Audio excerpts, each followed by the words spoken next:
Olá pessoal, vamos para mais um vídeo. Hoje eu quero aproveitar um pouco de tempo aqui e falar sobre aquela problemática que algumas religiões, né, como as Testemunhas de Jeová e os Adventistas do Sétimo Dia defendem, né, que Jesus é o arcanjo Miguel. E como isso tem muito a ver com o livro de Enoque. Na verdade, o livro de Enoque ele desmonta essa tese, né? Porque eu acho que eu estou sendo muito repetitivo, mas tem um fundamento isso. A Epístola de Judas, quando cita uma passagem do livro de Enoque, ali está citando, na verdade, a primeira parte do assim conhecido livro de Enoque. O livro de Enoque, na verdade, é um Pentateuco, são 5 obras independentes, de autores independentes também, que foram sendo juntados, né, desde 5 séculos antes de Cristo até o primeiro século na nossa era. Não que ele foi composto nessa época, a junção desses livros, né? E o livro dos Vigilantes é o mais antigo. Segundo os últimos estudos, já está sendo datado 5 séculos antes de Cristo. A famosa tradição dos Vigilantes. E quando Judas cita aquele versículo, eis que o Senhor é vindo com miríades de seus santos, ele está citando uma passagem do livro dos Vigilantes. E convencionou-se a chamar simplesmente de livro de Enoque. Então o que acontece? O livro de Enoque, essa parte do livro dos vigilantes, é o testemunho mais antigo que existe sobre os arcanjos, Miguel, Gabriel e outros, que na verdade são 7 arcanjos. E essas seitas, né, elas para sustentarem essa fábula, né, que Jesus seria um arcanjo, eles são obrigados a ignorar essa testemunha, né, basilar, no caso o livro de Enoque. E por isso eles praticamente desprezam, né? Na verdade o desprezo do livro de Enoque vem desde praticamente na época de Agostinho, Atanásio, né? Ele foi muito desacreditado por causa do conto dos gigantes, né? Por conta dos gigantes. Então, por que eu sempre teimo isso, né? Eu sempre cito a Gênesis 6, de 1 a 4, que lá são anjos e mulheres, porque é a tradição dos vigilantes que está ali, né? Judas 6, versículos 6 e 7. Também Judas 6 e 7 está se referindo à queda dos anjos em Gênesis 6, de 1 a 4. Então o que acontece? É por isso que eu sempre repito, né? E quando eu falo quando eu estou falando, agora estou falando com relação a essa interpretação dos Adventistas e as Testemunhas de Jeová, cai por terra. Porque eles falam que Miguel, por ser chamado o único arcanjo, né? Então, por inferência, seria único, né? Só pode ser Jesus. Eles fazem uma inferência, na verdade. Então, o que eu vou fazer?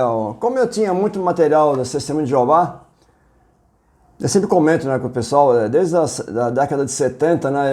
Praticamente eu era um especialista, né? Para discutir com Testemunhas de Jeová. Aí eu fui aprendendo que não adianta, né, discutir.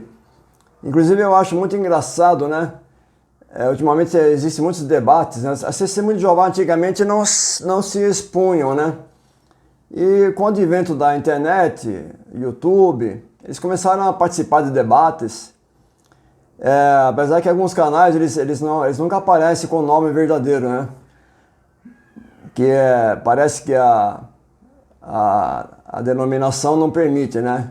Se souber, até excluem eles, né? E muitos participam com o nome fantasia. Então, assim, eu acho divertido que nos debates, uma tática, eu vou dar aqui uma dica para vocês, né? Para quem às vezes discute com o Testemunho de Jeová, O Testemunho de Jeová, eles pegam, você lança um versículo, por exemplo, e você prova que aquilo é aquilo, né? O que eles fazem? Eles pegam, eles vão com muita sutileza, eles vão te levar para passear pela Bíblia. Eles vão pegando outros contextos, você está falando num contexto do Novo Testamento, eles vão te jogar para o Antigo e ficam pulando, né? De um lugar para o outro. E no fim, aquele versículo do Novo Testamento, que é assim, taxativo, né? Por exemplo, a divindade de Jesus e outras coisas mais. Então, assim, se a pessoa não tiver conhecimento da tática deles, a pessoa se perde, porque eles vão tentando desmontar a realidade da Bíblia, como eles vão viajando pela Bíblia. Aí a pessoa se perde nos argumentos. Aí eles começam a ridicularizar a pessoa, tal, aí vai. E assim, outra coisa, né? No YouTube acontece muito isso, no Facebook. Eles fazem ataque em conjunto. Você responde para um, vem outro e eles vão atacando em conjunto. E no fim a pessoa que não tem experiência se perde. Então, por isso uma dica que eu dou, né? Conforme o item a postagem, o título da postagem, não fujam do tema. Não passeiem pela Bíblia com eles, senão vocês se confundem. É uma tática que eles usam e eu percebo, eu dou muita risada com isso. Nos debates, né? Os debates são muito infantis. As pessoas lançam uma pergunta e a pessoa não responde aquela pergunta e vai falar em outra coisa e fala outra coisa, tal. No fim, a pergunta fica no vazio. Então é assim, né, que funciona. E aí a pessoa cai nessa armadilha e eles usam essa própria... aí a pessoa foge do assunto, vai querer se defender, eles usam justamente isso para desmoralizar a pessoa. Então, uma dica que eu dou para vocês, né? É muito engraçado isso. O que eu vou fazer hoje? Eu tenho muita literatura das Testemunhas de Jeová, né? Algumas são importadas, são coisas raras, né? Que muitas, às vezes, nem eles conhecem, né? E eu vou começar aqui do básico, né? Então, como eu vou falar praticamente só do Arcanjo Miguel, vou citar duas coisinhas a mais só, porque, na verdade, assim, a literatura deles é um show de horrores, né? Eu tenho muitas coleções eu tinha separado, inclusive, né, Sentinelas, Despertar, separei algumas aqui. É um show de horrores. Coisas que é de cair o cabelo, né? E como eu tô com muita tarefa, né, não vai dar tempo de... Eu ia citar muitos temas sobre eles, mas eu vou ficar só por enquanto com relação ao Arcanjo Miguel, que não é Jesus, né? Eles usam muito um pretexto, né, que alguns escritores protestantes da Reforma, não é que eles confirmem que Jesus seria Miguel, eles falam, alguns acham que é isso e tal, eu não me meto nesse assunto, né? O que eles querem dizer. Então eu vou começar aqui hoje, né? Aqui nesse assunto, eu vou começar com uma literatura da Testemunha de Jeová. Dos Adventistas eu não vou comentar, porque tem muitos canais muito bons aí falando sobre os Adventistas, né? Tem um rapaz, acho que fugiu o nome agora, ele lançou 2 livros, 2 volumes, Descortinando o Adventismo, muito bom, muito bom. Inclusive ele cita o livro de Enoque, né? No volume 1, ele cita o livro de Enoque. O livro de Enoque desmonta essa tese, porque ele é muito antigo, né? O livro dos vigilantes, no caso. Por isso que é muito importante saber diferenciar, né? O livro de Enoque é uma coleção de 5 livros. O livro dos vigilantes é o mais antigo, datado atualmente entre os 5 séculos antes de Cristo. Eu tenho estudos aqui que falam que já está em 6 séculos antes de Cristo, né? A tradição dos vigilantes.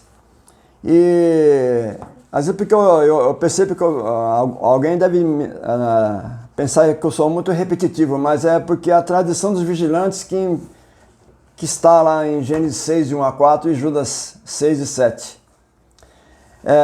Então eu vou começar aqui com essa literatura da Testemunho de Jeová, chamado Poderá Viver para Sempre no Paraíso. Acho que muitos conhecem essa obra. Eu vou começar aqui Eu vou começar na página 144, 145. Acho que é importante começar por aqui. Está falando o corpo de Jesus, né? Depois que ele ressuscitou. Eles falam assim na página 144. Com relação a Tomé, né, quando Tomé encosta em Jesus, na ferida de Jesus, né? Eles falam assim: a Bíblia é muito clara quando diz: Cristo morreu uma vez para sempre quanto aos pecados, sendo morto na carne, mas vivificado no espírito. 1 Pedro 3,18. Humanos com corpos de carne e sangue não podem viver no céu.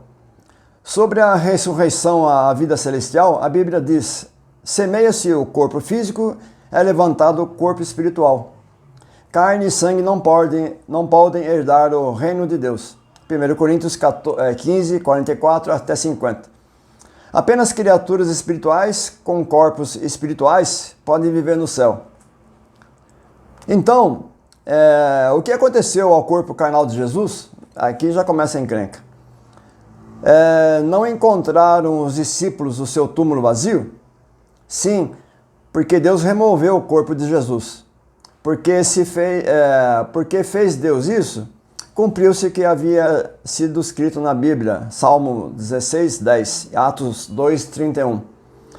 Por isso, Jeová achou bom remover o corpo de Jesus, assim como fizera antes com o corpo de Moisés, Deuteronômio 34, 5 e 6. Também, se o corpo tivesse ficado no túmulo, os discípulos de Jesus não poderiam ter entendido como ele havia ressuscitado, visto que naquela época não entendiam plenamente as coisas espirituais. Olha a dedução deles. Mas, visto que foi possível o apóstolo Tomé pôr sua mão no orifício no lado de Jesus, não mostra isso que Jesus foi ressuscitado no mesmo corpo que foi pregado na estaca? Eles falam estaca ao invés de cruz. Não, pois Jesus simplesmente se materializou. Ou assumiu um corpo carnal, como os anjos haviam feito no passado. Aqui estão citando a tradição dos vigilantes, praticamente, né? Ou talvez até aquela passagem de Abraão. A fim de convencer Tomé quanto a quem ele era, ele usou um corpo com marcas. Olha que interessante. A fim de convencer Tomé quanto a quem ele era, ele usou um corpo com marcas de ferimentos. Olha, é uma coisa inacreditável. Tinha a aparência ou parecia ser plenamente humano, capaz de comer e de beber, como haviam feito os anjos que Abraão certa vez recepcionou. Foi o que eu disse anteriormente. Gênesis 18, 8, Hebreus 13, 2. Embora aparecesse a Tomé num corpo similar ao que fora morto, ele assumiu também corpos diferentes ao aparecer a seus seguidores, de modo que Maria Madalena, de início, pensou que Jesus fosse um jardineiro. Em outras ocasiões, seus discípulos não o reconheceram logo. Nesses casos, o que serviu para identificá-lo não foi sua aparência pessoal, mas foi alguma palavra ou ação que eles reconheceram. João 20, 14 a 16, 21, 6, 7. Lucas 24, 30 e 31. Então vocês veem, né, o que eles pensam da ressurreição de Jesus, né, o corpo de Jesus. É uma coisa inacreditável. Aí vamos aqui para a página 21, aqui já vai tocar em Miguel. Aí vem no assunto aqui, ele fala assim: irrompeu uma guerra no céu. Miguel, chave, né? Que é o ressuscitado Jesus Cristo. Aqui já está uma outra, né? Vou repetir: irrompeu uma guerra no céu. Miguel, que é o ressuscitado Jesus Cristo, e os seus anjos batalhavam contra o dragão, e o dragão e os seus anjos batalhavam, mas ele não prevaleceu, nem se achou mais lugar para eles no céu. Então, aqui já começa, né? Não é que começa, aqui é apenas uma citação, porque tem coisas mais antigas, né? Agora vamos aqui no estudo perspicaz das Escrituras. Esse aqui é o volume 2.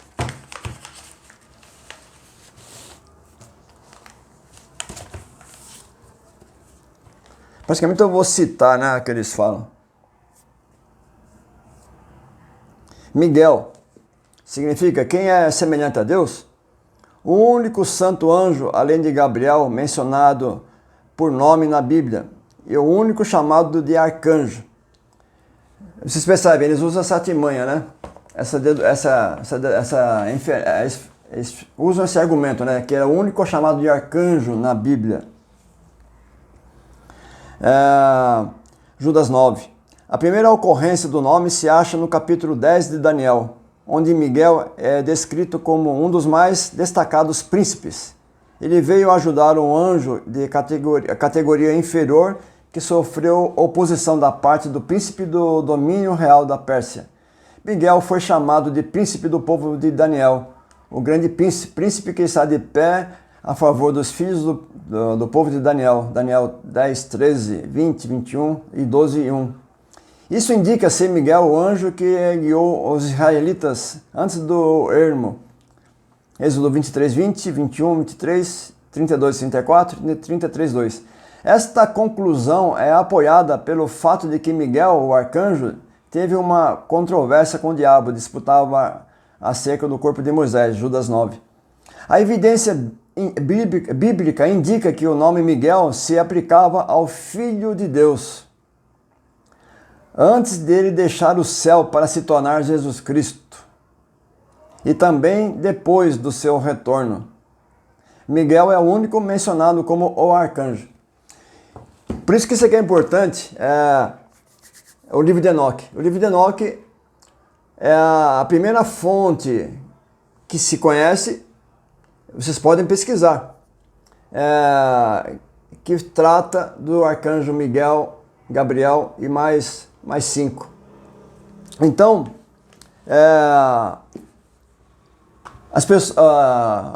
os céticos não vão dar crédito ao livro de Enoque, mas ele é a fonte, não tem como fugir. E Judas endossa o livro dos vigilantes, no caso, a tradição dos vigilantes na sua epístola. E esse é muito, eu vou tocar nesse assunto. Vocês vão ver em todos os debates, comentaristas, teólogos, pastores, eles vão falar assim, não, Judas citou o livro de Enoque, não que ele considerasse como escritura sagrada, porque Paulo citou filósofos gregos. Perceba a artimanha deles. Judas citou o livro de Enoque como escritura sagrada. Ele citou o livro de Enoque como escritura sagrada.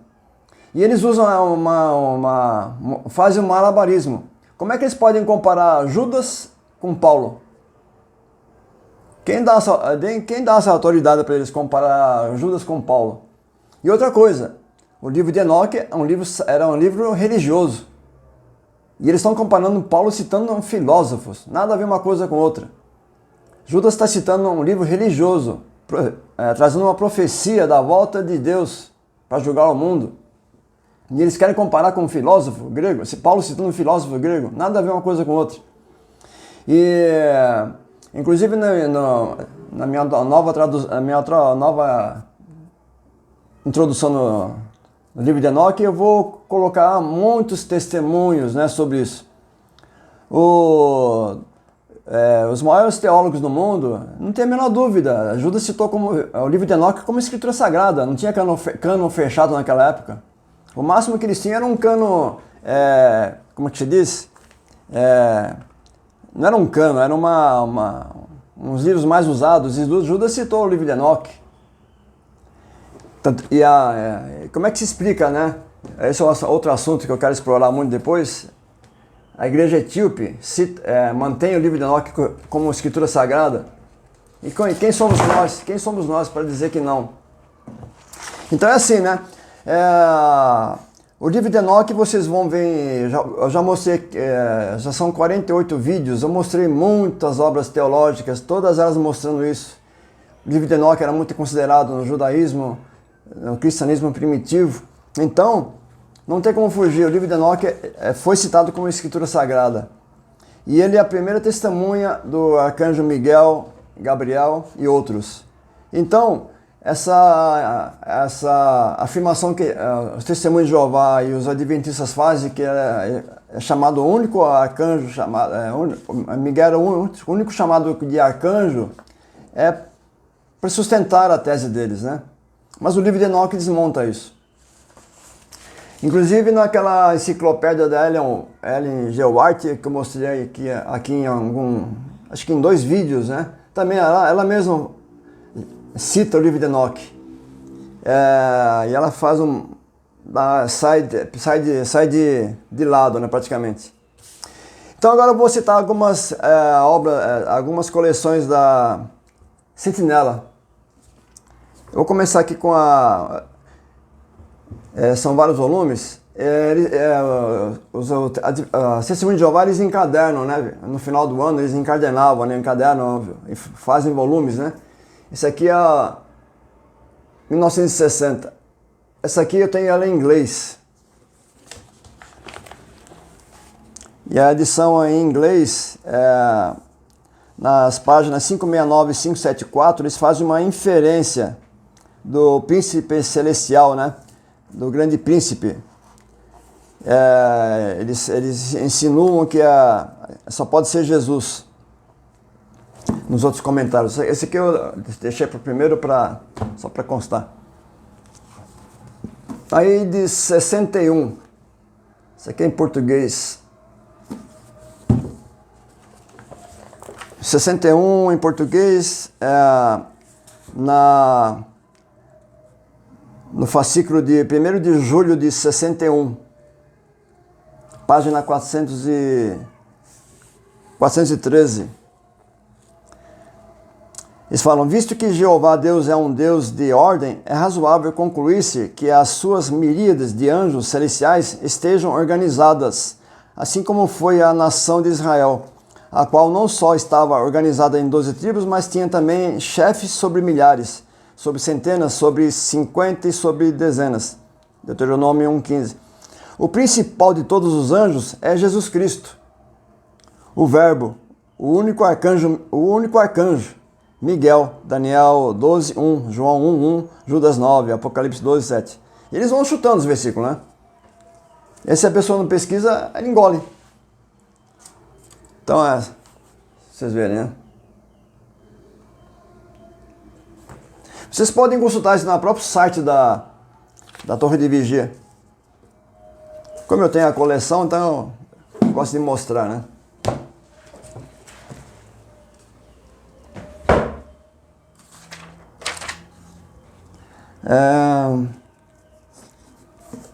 No volume aqui eu escrevi de 1966, de 1 de abril, página 209, está escrito assim, né? Judas contrasta a seguir a atitude desses sonhadores desrespeitosos com a atitude mental de Jesus Cristo em sua existência pré-humana como Miguel. Ele está falando, acho que é a epístola de Judas aqui. Então é o ano 1966, é o fascículo 1º de abril, página 209. Esse aqui.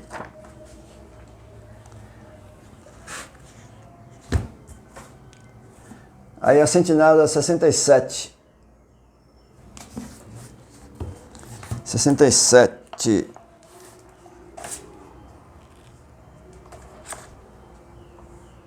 São muitas coisinhas. Eu marquei com marca-texto.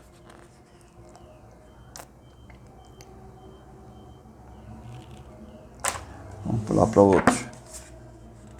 Esqueci de marcar texto. No fascículo de 15 de novembro de 67. Na página 697. Ele fala assim, Jeová Deus é aquele que está sentado no trono. E aqui, sem dúvida, fala do trono por meio de seu amado Filho, a saber, Jesus Cristo, que é chamado a palavra de Deus, o glorificado porta-voz de Jeová. João 1, revelação, né? Apocalipse 19, 13. E aí, no céu, o Filho era chamado Miguel, significando quem é semelhante a Deus, nome que o designa como sendo o vindicador de Jeová, aquele que resolve tal questão para sempre. Você vê as deduções que eles fazem. No céu, o filho era chamado Miguel. Só eles. Eles devem ter alguma escritura a mais que a gente não tem, né? Sentinela de 68. 1968.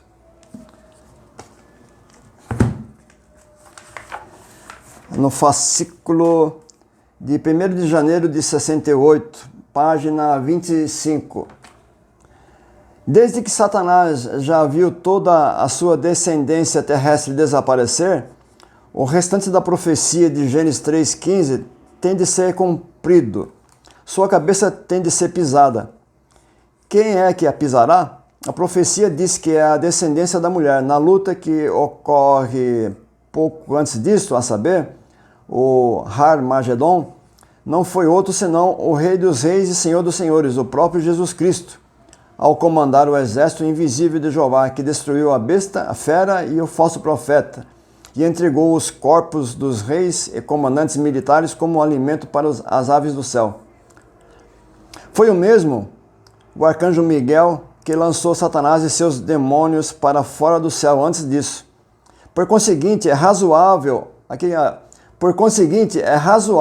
concluirmos que não poderia ser nenhum outro senão o próprio Filho de Deus, Jesus Cristo, que seria designado a essa tarefa tão importante, tarefa que exige tão grande poder.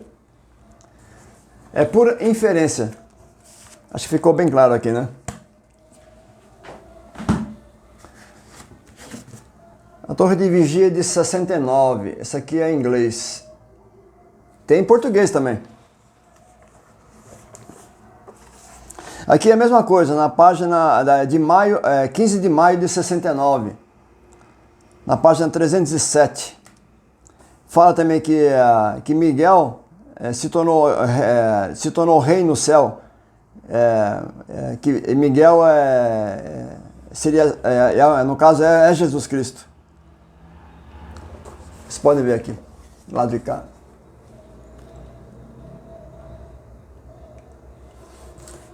Vocês podem pesquisar no site da Torre de Vigia. Vocês pegam lá a Sentinela de 1969. Apesar que eu acho que pode ser um ano posterior. Pode ser, em português pode ser 70. Antigamente tinha um atraso. Era o que era em inglês 69 e aqui era 70. Depois equalizou. Então pode ser 68 lá no... Não, desculpa, pode ser 70 aqui em português. Mas se vocês colocarem no site, lá vocês colocam Miguel, vai aparecer todas as sentinelas. Em inglês é Watchtower. Watchtower.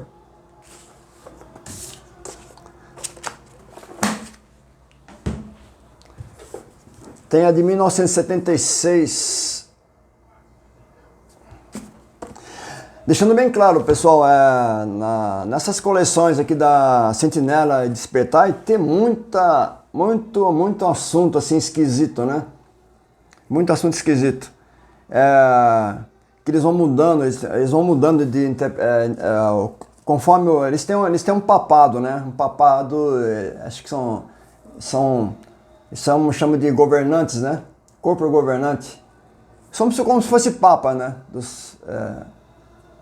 Dos catolicismos, mas seria um conjunto de papas, né?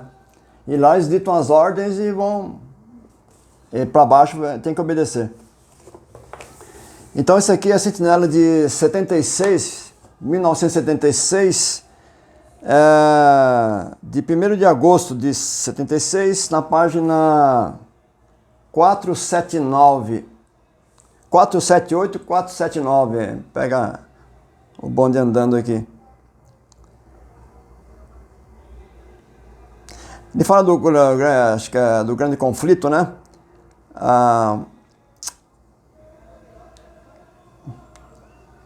Como terminará finalmente esse conflito? Obterá o rei do norte cada vez mais domínio, assumindo finalmente o domínio do rei do sul? Aqui está falando da... Ele vem falando da Segunda Guerra Mundial, tal. E... Fala, Jeová Deus, que previu a persistente luta entre os dois reis, decretou também seu fim. Este virá não por meio de uma desastrosa guerra mundial travada pelas nações, mas por meio do rei escolhido de Deus, o príncipe Miguel, o Senhor Jesus Cristo. Daniel 12:1. Aqui está falando, esqueci de pegar o contexto aqui.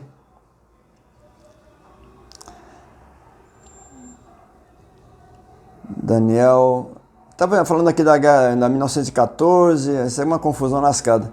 A profecia sobre o rei do norte e o rei do sul não terminou nos dias do Império Romano. Sabemos disso porque essa profecia aponta para acontecimentos que devem ocorrer no tempo do fim. Daniel 11:40. Daniel 11:40. 11:40 a 43. É só vocês seguirem lá. Mas o que importa, assim, a ideia que eles têm, né? Que eles jogaram essa, que Miguel é Jesus.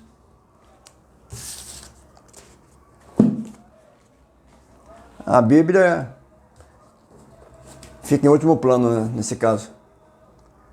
A Sentinela de 1979.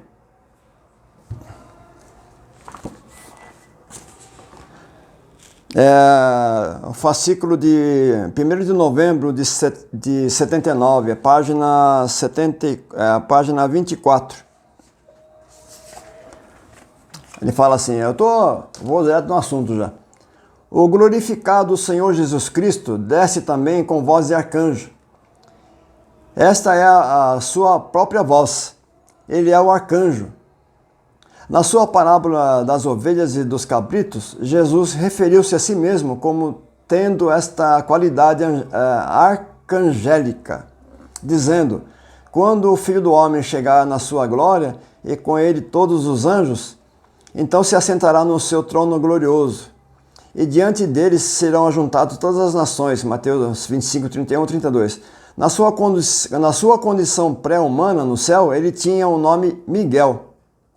Não há dúvida que ele é o mencionado na profecia pré-cristã de Daniel 12:1.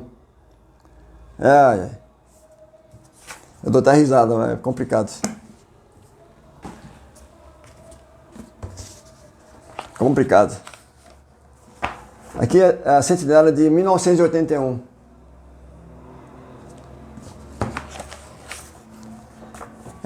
No fascículo de 15 de fevereiro de 81.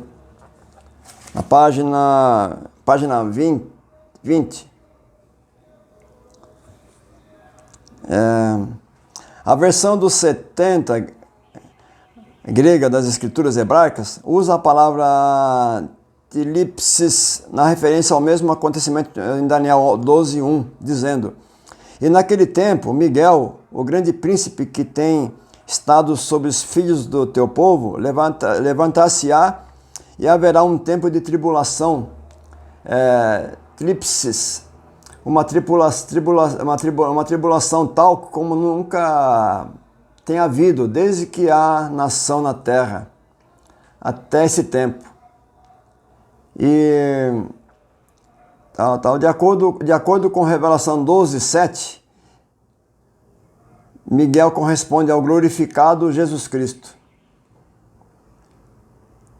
A página 20 do fascículo de 15 de fevereiro de 81.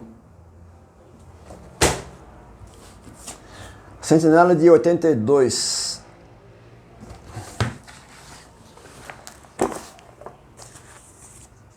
No fascículo de 1º de agosto de 82.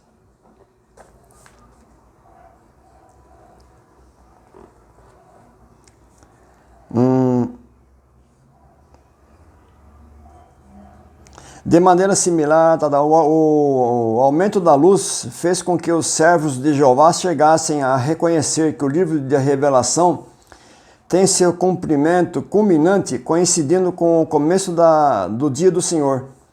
Quer dizer, desde 1914. Aquela história de 1914, Testemunho de Jeová, acho que todo mundo conhece, né? Isso aí é hilárico.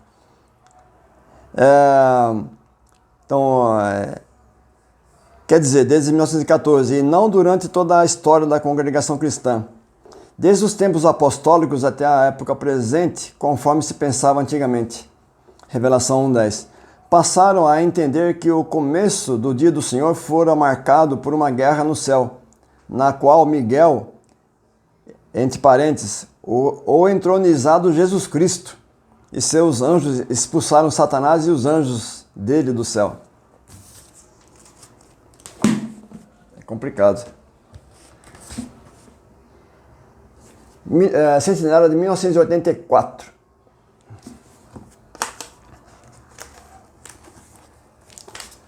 No fascículo de 1º de outubro de 84, na página 8.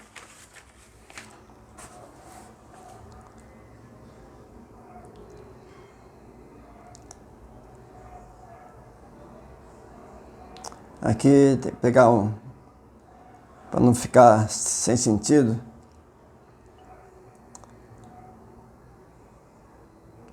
Aqui está falando da estátua de Daniel, né? Aquela estátua.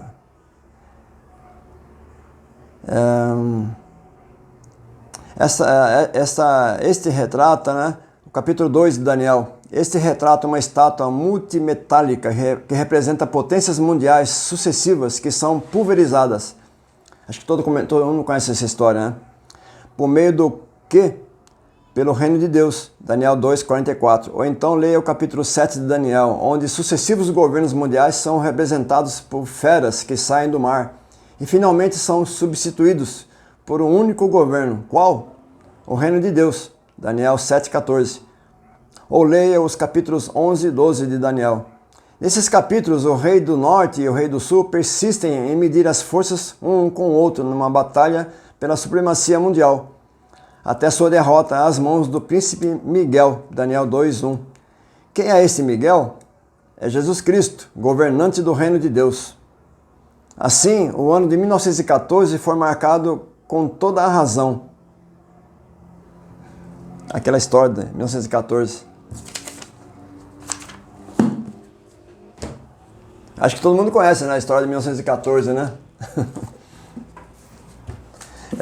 Sentinela de 1985.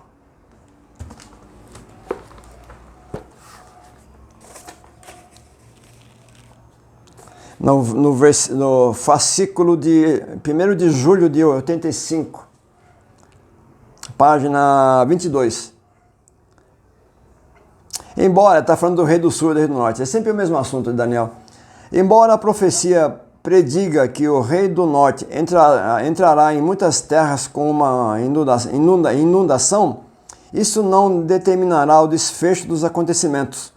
O fator determinante é declarado em Daniel 2:1, e durante esse tempo pôr-se-á de pé Miguel, o grande príncipe que está de pé a favor dos filhos de teu povo. Esse Miguel é Jesus Cristo, que pôs-se de pé em seu reino em 1914. Para eles Jesus não veio, Jesus é a presença de Jesus, né? A parousia. Inclusive eu vou mostrar um negócio para vocês da parousia.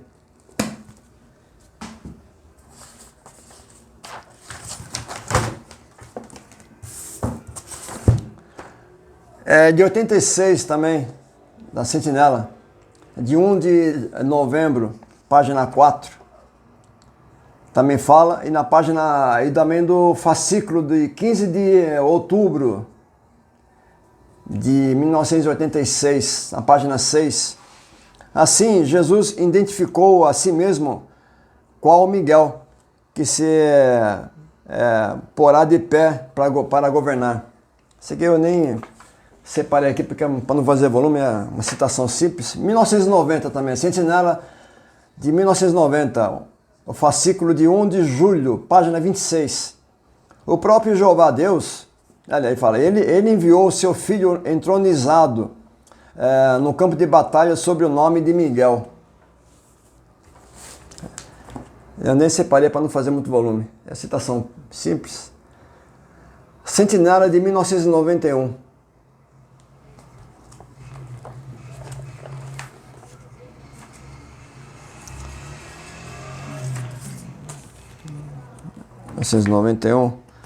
No fascículo de 1º de maio de 91, aqui está uma parte de 20, 21, 22, 23, 20, 21, 22, na página 22. O título é Nasce o Reino, são tópicos aqui. O toque da 7ª trombeta anuncia o nascimento do reino. Deve ser Apocalipse, né? 11, 15, 12, 17. No céu, uma mulher simbólica, a organização celestial de Jeová Deus, dá à luz a um filho varão, o reino de Deus, tendo a Cristo por rei.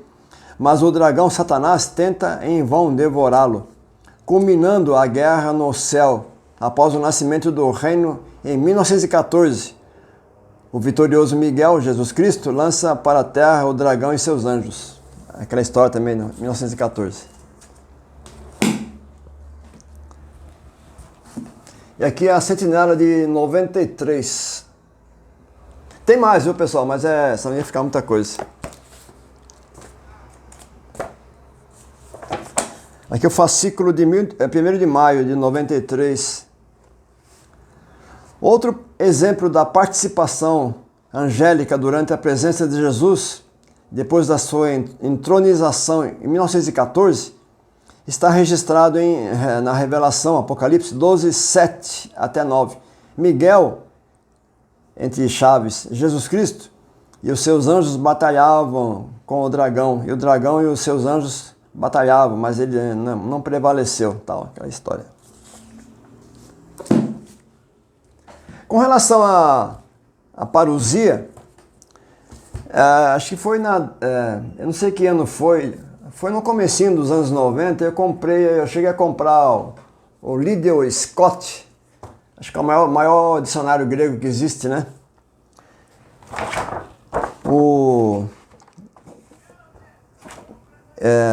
Que eu tinha conseguido, né? Eu tinha discutido com uma pessoa, um testemunho de Jeová. Eles andam, né? Eu não sei se andam, faz tempo que eu não converso com eles. Eles andam com esse livrinho, Raciocínios à Base da Escritura. Esse aqui é do ano de 85. De 85.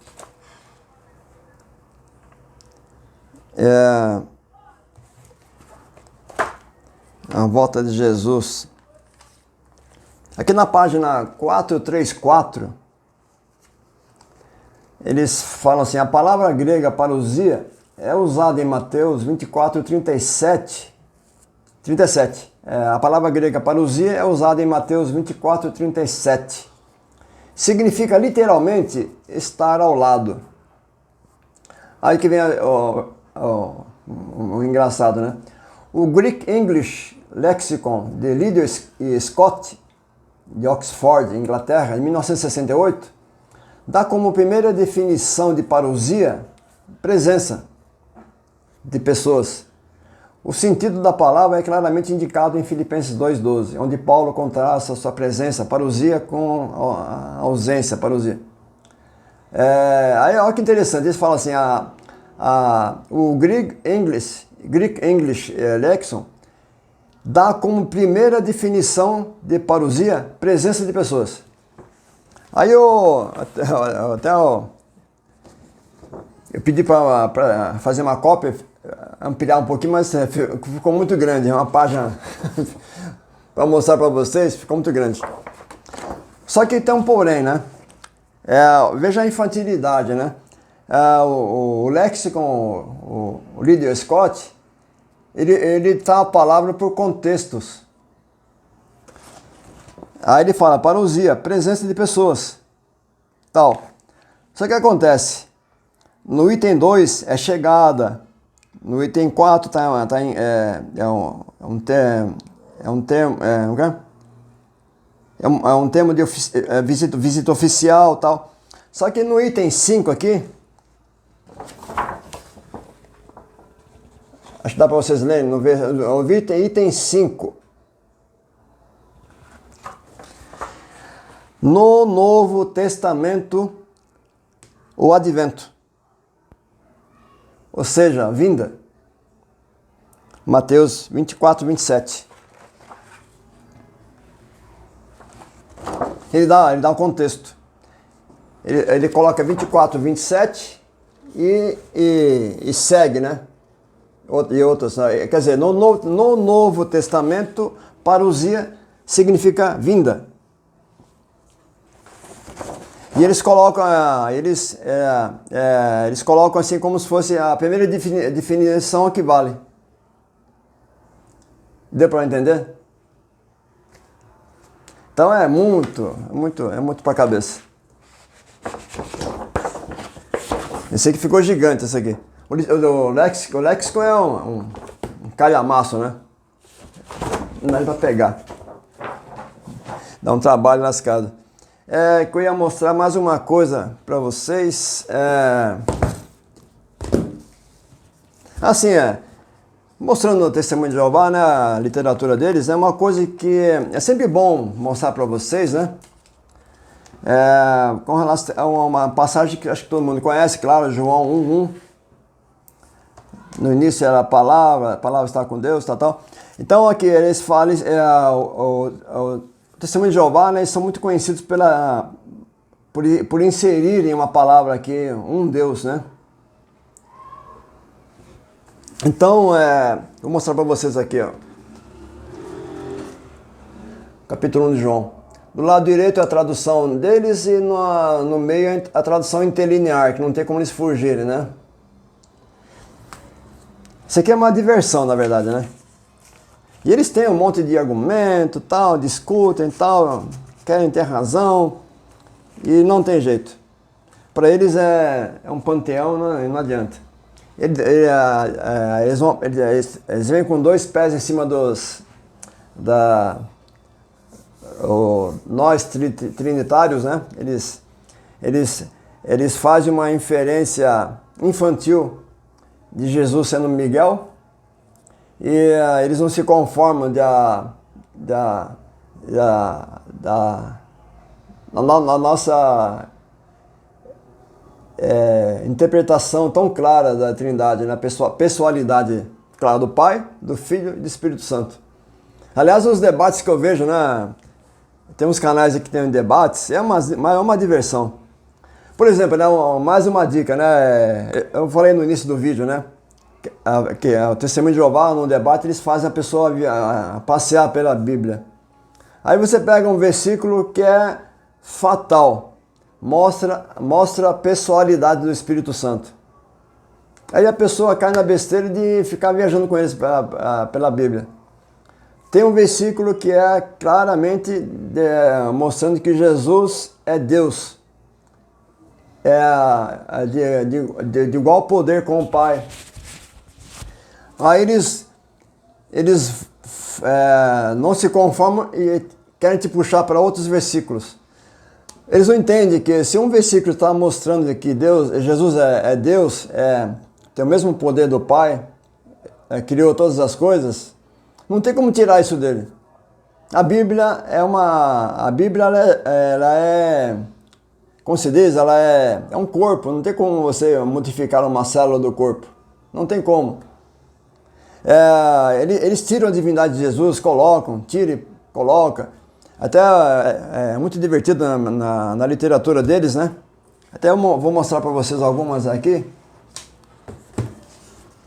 Que eles, ao longo do tempo, né?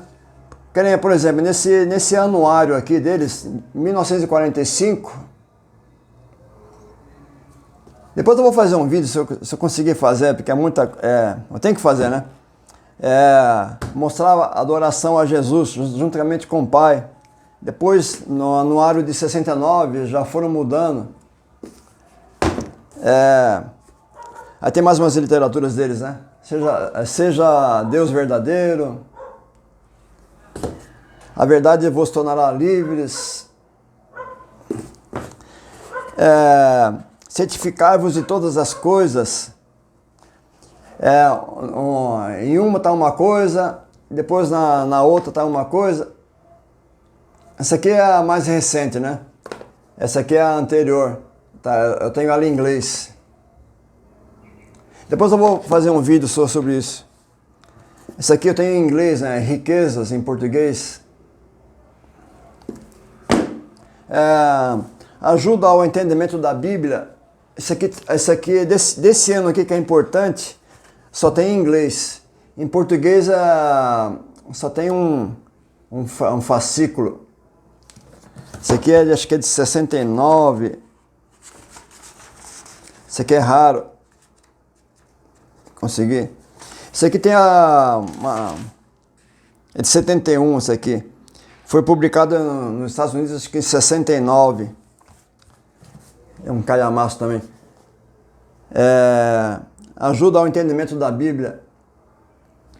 E é uma questão muito interessante, né? Que existe uma polêmica aí, né? Que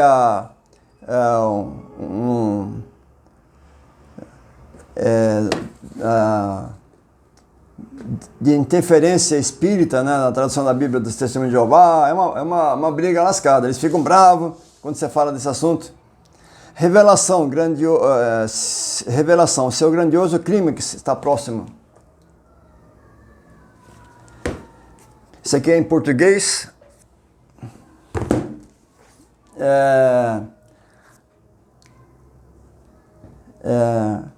A pura adoração a Jeová finalmente restaurada.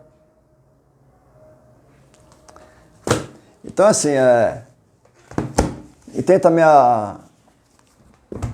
essa Bíblia aqui também, a primeira deles aqui em português, né? Completa. Traz a adoração a Jesus, depois eles vão... Essa aqui é a última, né? A outra eu não consegui achar, a intermediária. Tem também